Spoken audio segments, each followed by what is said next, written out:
Muy buenos días, amigos. Francisco Antonio Méndez y el programa Economía y Mercado les saludan este martes 15 de octubre del 2024.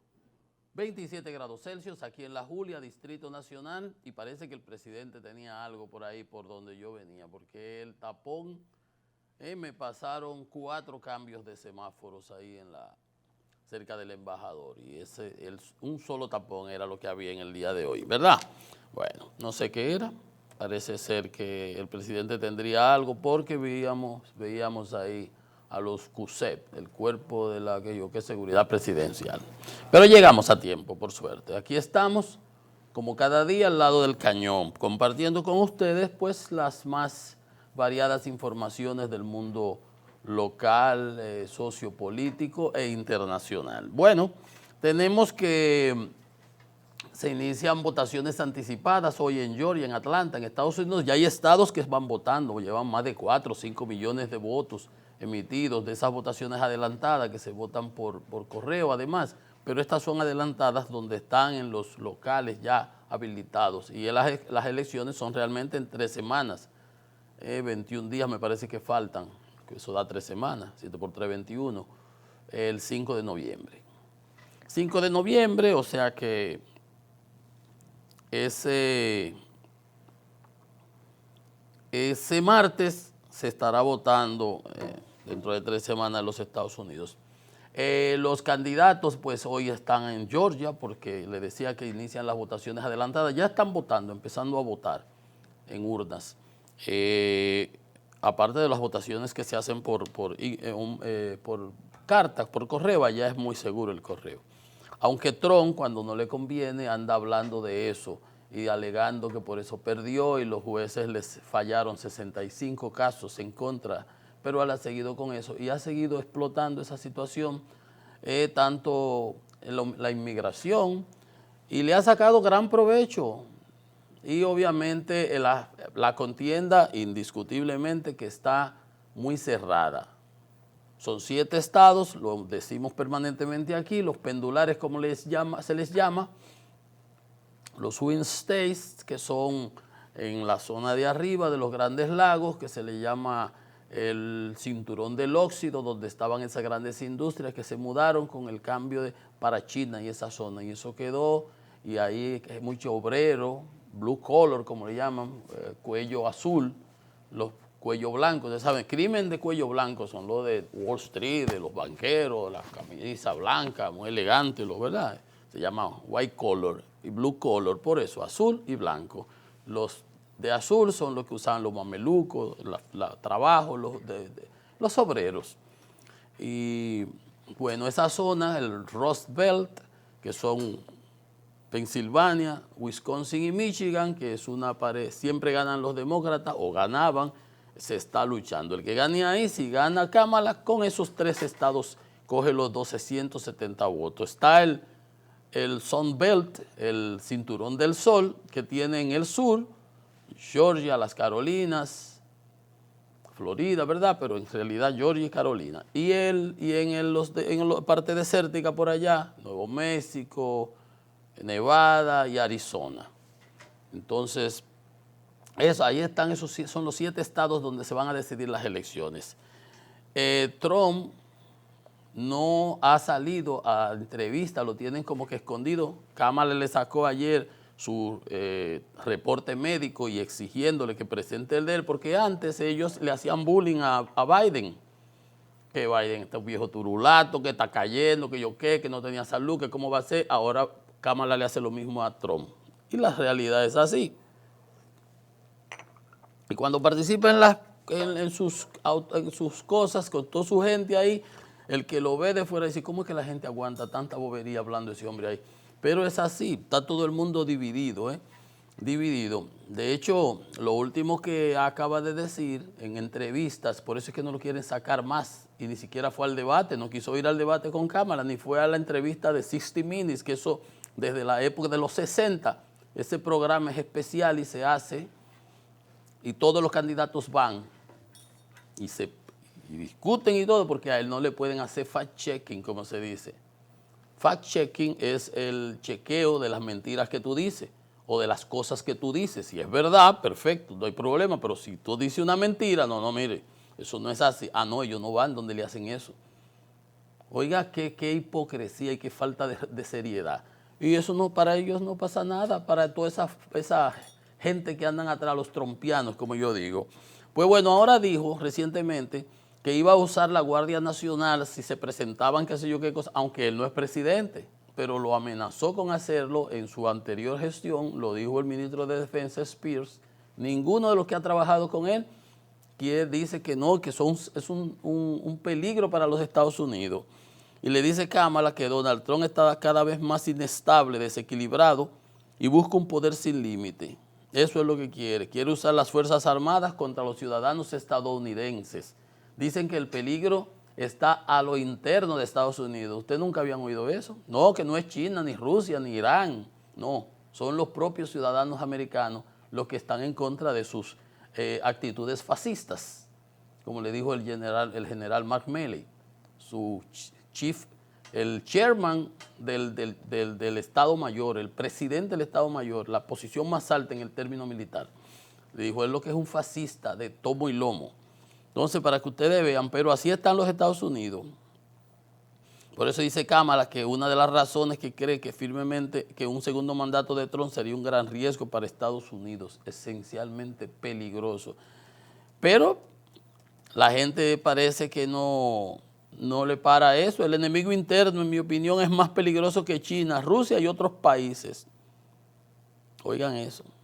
Y el único enemigo específico que Trump mencionó fue a Adam Schiff, que lo dirigió aquella vez el impeachment, porque Rusia lo ayudó a ganar las pasadas elecciones. Por eso está demostrado, lo único que no lo pudieron condenar porque ellos tenían control del Senado. Pero entonces, esas son las mismas actitudes fascistas, los que usaba Hitler. Entonces se quejan cuando le dicen, cuando él decía look her up a Hillary, cuando dice, insulta, dice que Kamala no tiene inteligencia, una mujer graduada de 2 universidades, en Washington y en California. El que sí tiene es él, ve a ver lo que dice, de qué es lo que habla. Entonces, un trucutú como este, como quiera, están así, pareja, no va a las entrevistas, sin embargo, Kamala aceptó ir como a la boca del lobo. Ustedes saben que el grupo Fox, que hasta lo condenaron con 2.000 millones y pico, llegaron a un acuerdo, 1.700 millones, por falsedades, diciendo de las elecciones, de las cosas que dice Trump, pero ahí todo lo manipulan, ahí todo lo pagan, porque esa es la extrema derecha conservadora. Y todo el que esté en contra de Trump, y Trump cuando los otros días llevaron uno de la campaña de Hillary, de Kamala, y acabó con la emisora. Pues bien, Kamala acaba de aceptar, recuérdense que hasta le propusieron un debate, dice él que no, ni siquiera en Fox. Pues Kamala acaba de aceptar, voy para Fox a una entrevista, creo que mañana toca, a la Cueva del Lobo, vamos aquí, para que ustedes vean, pero están muy reñidas las elecciones, esos son los estados donde se va a discutir realmente las elecciones. Eso es lo que está pasando en Estados Unidos. En Ucrania sigue la misma situación, el frente de batalla, los mismos. En Israel, el Líbano, la misma situación. Israel exigiendo que se cumpla la resolución de las propias Naciones Unidas, de la línea donde no pueden haber terroristas de Hezbollah, que las Naciones Unidas se han hecho de los ciegos, y los tipos habían montado bases y cosas de esas, subterráneas y todo, pero ellos lo han ido destruyendo, gracias a Dios.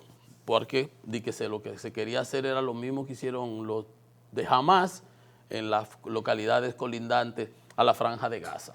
Vas tú a ver.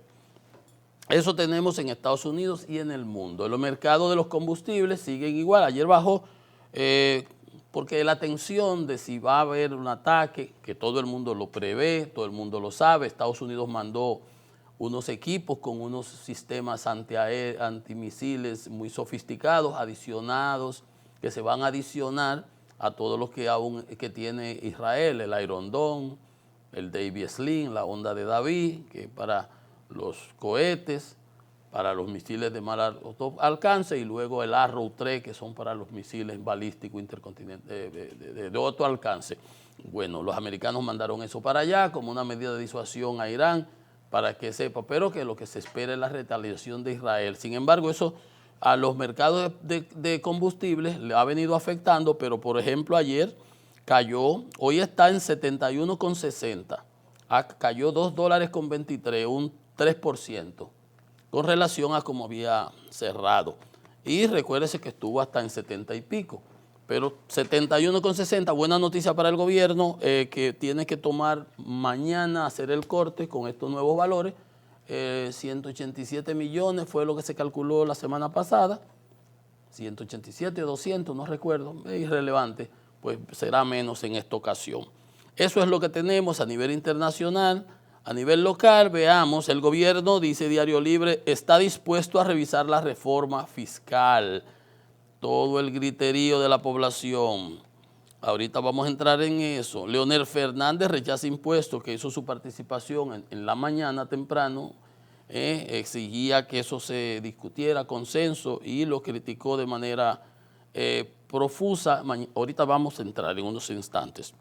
Dice el presidente Fernández que el proyecto de Molinos no es necesario y cuestiona las intenciones oficialistas, mientras Migración dice que cumple las normas. Los industriales no avalan la reforma laboral. Recuérdense que no solamente las fiscales, nos metieron la laboral también ahí sin cesantía y sin acordar con, eso es tripartito, tiene que hacerse el gobierno, los sindicatos y los trabajadores, la patronal. Si no se llega a un acuerdo no se puede modificar nada, pero el gobierno salió con una música, con merengue sin letra y llevó eso ahí al Congreso, que es lo que uno dice, se aprobó la reforma, aprobada la Constitución, pero eso y nada es lo mismo. Lo que se aprobó ahí ha pasado sin pena ni gloria. Muchas personas entienden, yo mismo decía aquí, digo, bueno, a lo mejor como son unos estrategas políticos, asesores, colegas de uno que hemos trabajado en algunas cosas, ¿verdad? A lo mejor uno está viendo todo el panorama, pero como ellos tienen más información, uno tiene que darle el beneficio de la duda. Nos meten la reforma constitucional, la fiscal, la laboral, entonces nos meten en un marasmo ahí que, bueno, va a pasar por debajo de la mesa la fiscal, ¿no? Porque los bolsillos tienen vida propia. A la gente le duele el bolsillo. Le duele el bolsillo. Y la reforma fiscal le da en el bolsillo. Pero le da a todo el mundo, es el grito generalizado. Entonces, si ese era el objetivo, la reforma constitucional, con toda y la mayoría que tenía el gobierno, le cambiaron de que ahora se llama, en lugar de procurador, el abogado del Estado, que lo va a nombrar, de toda manera lo va a nombrar el presidente, porque el presidente que va a someter la terna, ¿qué más? Que cambiaron, redujeron 20 diputados, que las elecciones van a ser, ¿cómo que van a ser? Separadas o juntas, yo no sé. El total, eso ha pasado sin pena ni gloria. Ahí está, eso dice el listín. La reforma fiscal será modificada. Abinader muestra flexibilidad. Vamos a ver en unos instantes de qué se trata el asunto. Como dijo el presidente y si es realmente así. Miguel Vargas le entró a la reforma, Leonel le entró, los industriales le entraron, el PLD le entró. O sea, solamente salieron a defenderla. Ayer hasta el amigo Seara Hatton, el que estaba en medio ambiente, que lo sacaron de ahí, gracias a Dios, y lo mandaron a la Cizarril, vete para allá para tú atender ahí esa cosa de pensiones. Sale a decir, no, la reforma no importa lo que tenga, va a afectar, pero es necesario. Todo el mundo sabe que es necesario, el problema es qué reforma. ¿Y a quién es que vamos a reformar? Entonces, Leonel Fernández dice que es una reforma regresiva y un bombazo fiscal que muestra el fracaso del gobierno. Entonces, el gobierno en la tarde reaccionó. Miguel Vargas dice que si se aprueba liquidará la clase media y agudizará la pobreza, porque es regresiva. Y Juan Ariel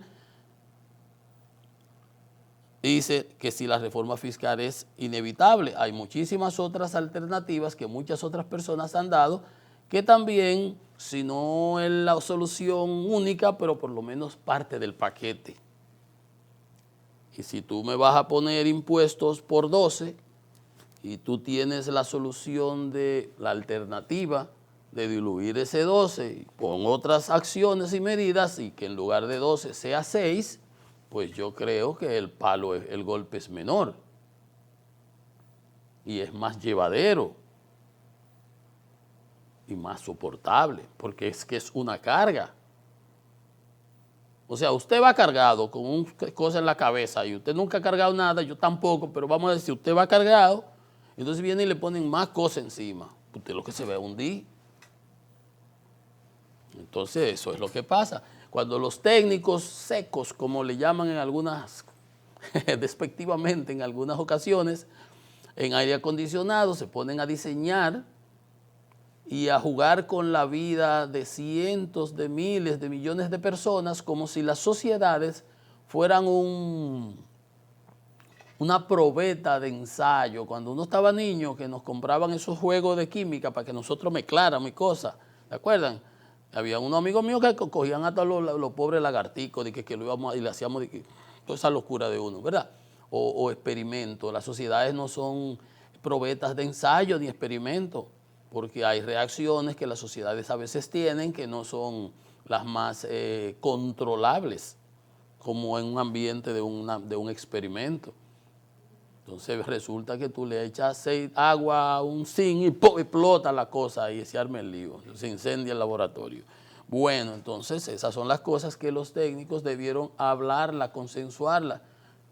Nunca es tarde, ahora se va a hacer, esperemos que se haga como debe ser. Pero bien, como estamos en las primeras planas, el Caribe dice que Abinader promete revisar aspectos de reforma fiscal y buscar consenso. De atrás para adelante, pero nunca es tarde, como les digo. Eso debió haberse hecho mucho antes. Se reunieron con sectores y los sectores expresaron sus quejas y sus objeciones, pero no se les hizo caso. Ese es el punto. Se mandó, ahora está en el Congreso. En el Congreso no puede hacerse un trabajo técnico. Es como cuando yo hablaba de la ley eléctrica y nos reuníamos aún en el Pacto Nacional, en el Pacto Eléctrico, que nosotros éramos designados por un grupo de personas, conocedores, designados por decreto, pero no teníamos voz ni voto porque se discutían las cosas. No teníamos voz, pero no teníamos voto, no éramos deliberantes. Yo decía, es que estos son temas técnicos, aquí estos son temas técnicos, en el sentido de eléctrico, ¿verdad? Técnicos, económicos y financieros. Entonces, para discutir de cosas de eso, y regulatorios, entonces para discutir de ese tipo de cosas había que tener un conocimiento cabal de cada una de las tres cosas. Y había gente que sabía de una cosa y no sabía de otra, y que tenía intenciones y pensaba que al coco le entraba el agua por un lado, pero al coco le entra el agua por el otro. Y ese tipo de cosas. Y digo, para discutir esto en el Congreso, se supone que es donde se sometió, que debe ser el lugar y no debe ser el lugar. Porque aquí no estamos hablando de una reforma, vamos a entrar en detalle, pero nada, buscar el consenso.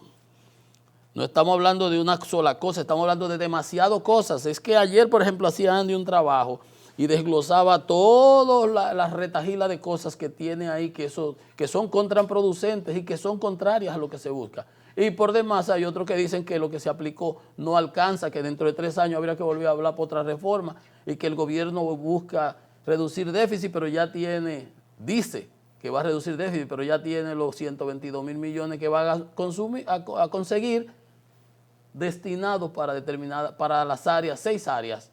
¿Dónde se va a bajar el déficit? ¿De qué? ¿Qué déficit? No se va a bajar nada.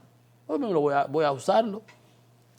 Pero el consenso, eso es lo que se ha pedido, es lo que decía Leonel, lo que dicen los sectores empresariales, y está bien que el gobierno obtempere, porque tampoco se puede ser tan obtuso. De hecho, lo fue una vez, porque también hay que decirlo. El gobierno con los 68 productos fue alertado por la Asociación de Industria, fue alertado por el CONE, fue alertado por todos los sectores empresariales. Y yo aquí, permanente, haciéndole un apoyo, una ayuda.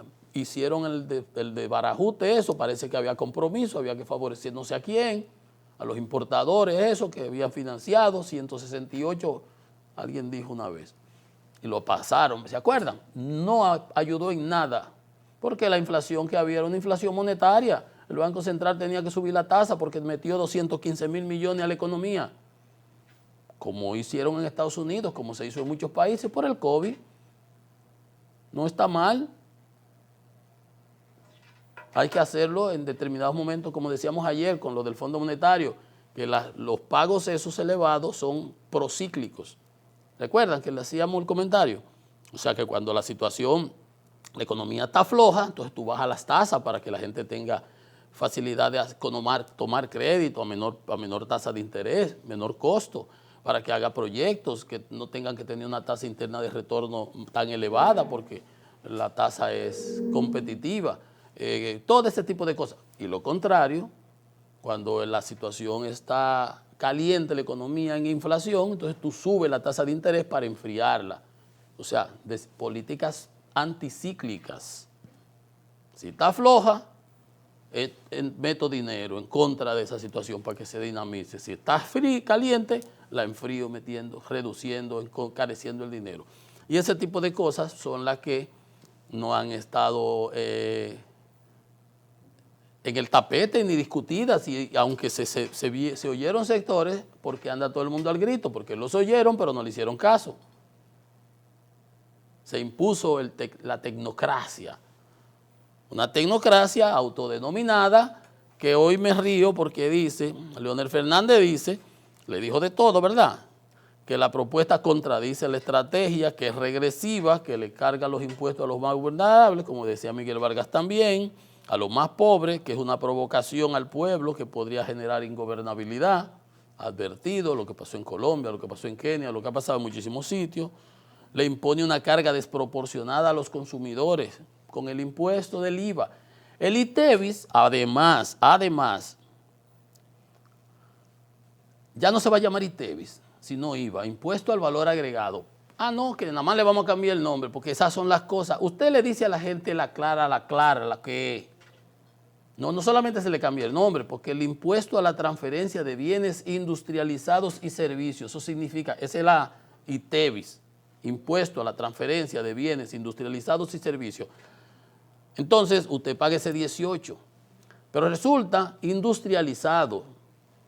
Esto, el café que se procesa, que no paga, una taza, lo que fuera, industrializado. Resulta que ahora cuando tú vendas, por ejemplo, un apartamento o algo que no estaba en eso, tú vas a tener que pagar ese impuesto, porque ahora el IVA es para todo. Entonces hay cosas que hay que mejor decirlas, no es nada más cambiar el nombre.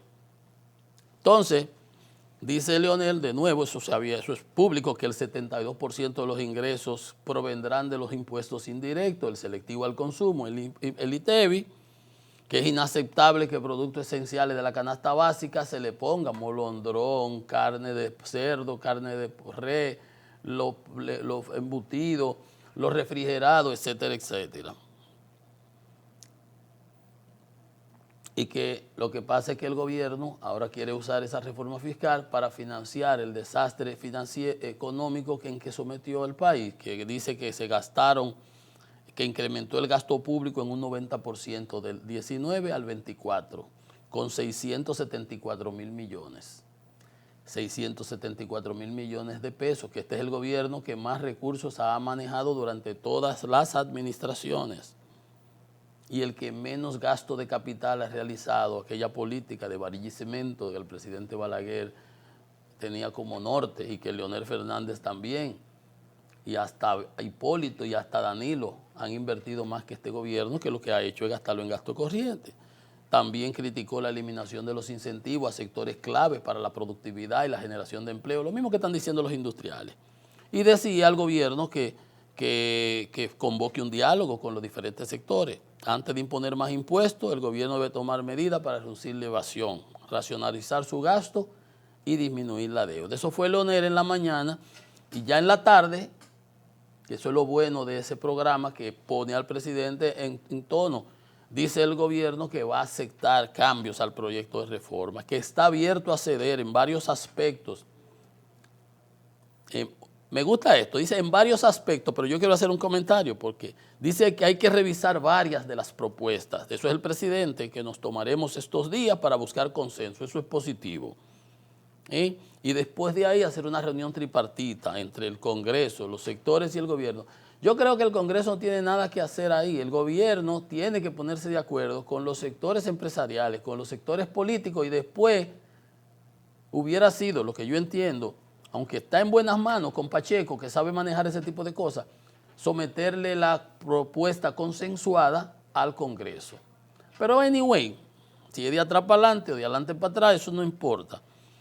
Dice que un gobierno que busca consenso, que nunca ha implementado medidas irracionales, eso no es verdad por los de los 68 productos, pero no vamos a estar mirando para atrás, vamos a mirar para adelante, vamos a colmarle la palabra al presidente.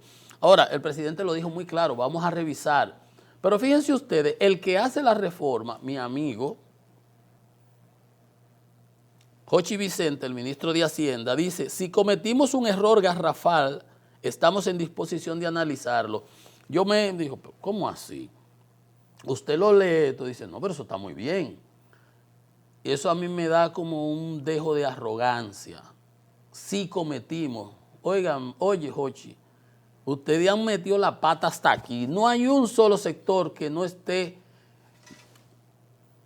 edificadamente y demostrado siendo afectado, una reforma regresiva. Entonces, el problema no es, como dice el presidente, varios aspectos. Esto es, déjenme ponerle un ejemplo. O sea, una persona lo cortan, se corta y le llevan y le dan unos puntos, ¿verdad? Y lo suturan y le dan unos puntos. Y le ponen un yeso si se rompió una pierna, ¿verdad? Pero uno de que eso, y ya, eso sería lo que, varios aspectos, una cosita aquí, una cosita aquí. Pero cuando un tigre de eso se cae de un motor y se pela todo, que llega al hospital, no es con un metiolé que le ponen de que aquí, no, casi lo meten de cabeza en el jarro del metiolé ahí, en el tanque, porque es por todos los pelados. Mira, sector turístico, sector zona franca, sector del cine, sector cultural, construcción, ¿qué más? La clase media, los de ron, los de bebidas gaseosas, nosotros, la habichuela, el arroz con habichuela, el arroz no va a pagar 18, pero la habichuela sí. El arroz no va a pagar 18, pero el aceite sí. La cebollita, el tomate, todo lo que se compra en un supermercado va a pagar 18. Si vendo mi apartamento va a pagar 18. Ahora el apartamento que yo no pagaba IPI, ahora tengo que pagar por ese invento de bajarlo de 9 a 5. La construcción se va a caer, va a generar desempleo, va a generar sesgo antiimportador, dicen los industriales, Adoespo alerta, todo el mundo dice lo mismo, me va a quedar menos dinero disponible porque voy a pagar más de impuestos. Lo que me quede de ahorro, si me queda, entonces ahora cuando lo invierta me van a pasar los intereses del 10 al 27%. Que el 10 estaba malo, que lo critiqué yo en el 12, porque el que puso eso no sabe de finanzas. Mis amigos entonces yo los asesoraba, es un tollo, yo le hablaba claro. Y esa Estrategia Nacional de Desarrollo, cuando me la presentaron aquella vez, le digo al presidente, eso es en el sector eléctrico lo que dice ahí, eso es poesía. Digo, sí, usted sabe que yo hablo claro. Eso fue al presidente Fernández en aquella época, cuando se presentó esa estrategia que habla del pacto. Y es verdad, pero ¿qué pacto? ¿Qué reforma? ¿Dónde está la parte tuya? Entonces, miren todo lo que le saqué. Andy le ponía hasta números. O sea, ahora vamos a hacer que las zonas francas se vayan para Costa Rica, para Honduras, para otros países donde no le van a poner impuestos a la parte del parque de zona franca. ¿Para qué lo voy a hacer aquí si allá no me cobran impuestos?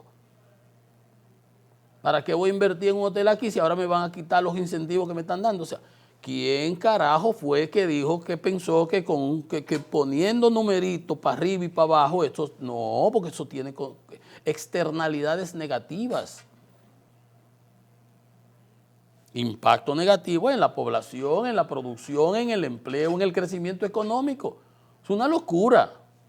Entonces, no estamos en disposición de enmendar cualquier error garrafal. Eso me dio a mí. Si hay que hacer algún ajuste, Jochi, no es algún ajuste, es prácticamente rehacer las reformas. Duramos 5 años haciendo esto no es improvisado. Mire, pudo haber durado Eso era como yo recuerdo. Y que, pero profesor, yo me pasé la noche entera estudiando y amanecí. Problema tuyo.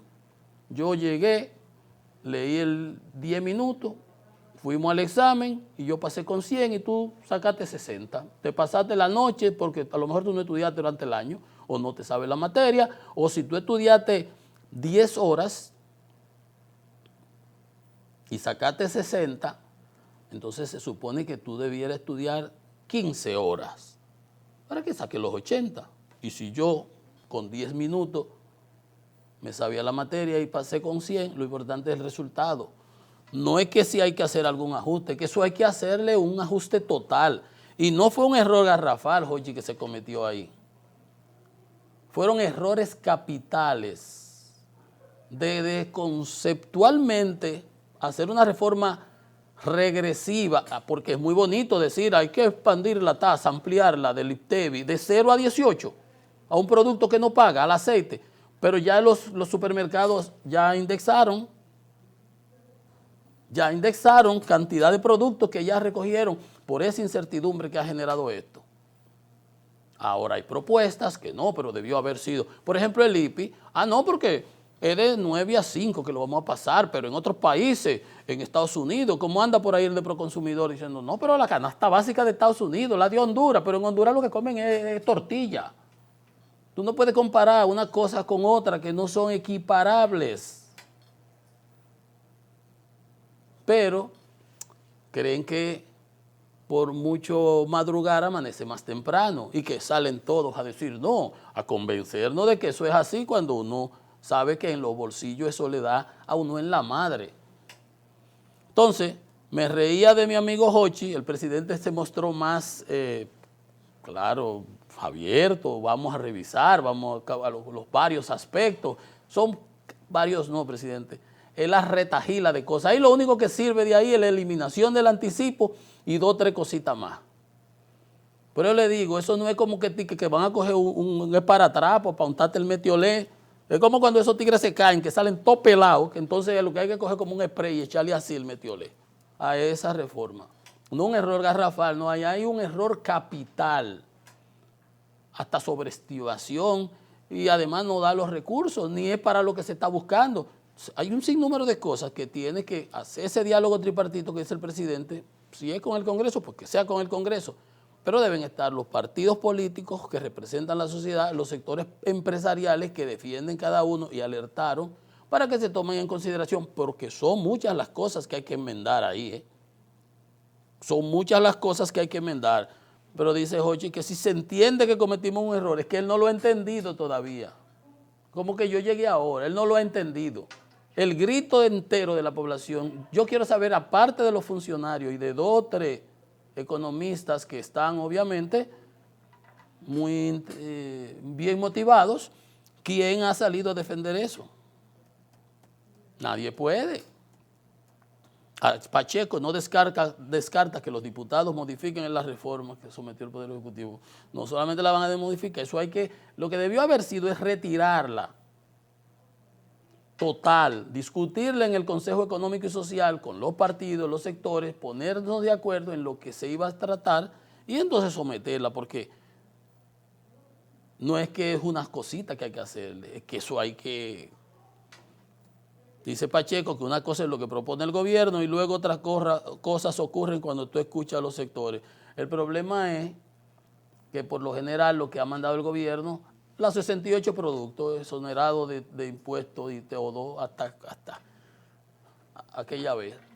Lo que manda el gobierno se aprueba. ¿Por qué no se ha aprobado el Código Procesal Penal? ¿Por qué no se aprueba si acaban de aprobar una constitución que no le sirve a nadie para nada? Tenemos 20 años pidiendo el Código Procesal Penal y no hay manera de sacarlo. Señores, y hemos aprobado una constitución con las 2 cámaras, la asamblea, 2 lecturas.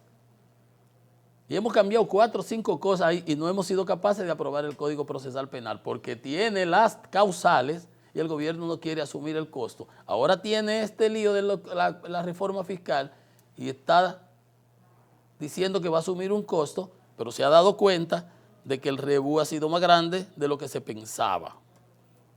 Vamos a hacer una pausa y entonces venimos opinión de la Asociación de Industria, opinión, ayer vimos la de los empresarios de Herrera, ya vimos la del presidente Fernández, ¿no? Hay algunas valoraciones, ya comenté ayer la de Andy, de los economistas de INTEC, de la UAS, del CRES, o sea, ¿quién ha salido a defender este esperpento que se ha mandado? Es un dragón de Komodo. Vamos a tener que mocharle los dientes, quitarle el veneno y ponerlo para que parezca por lo menos un avestruz. Venimos en breve, que esto es economía y mercado.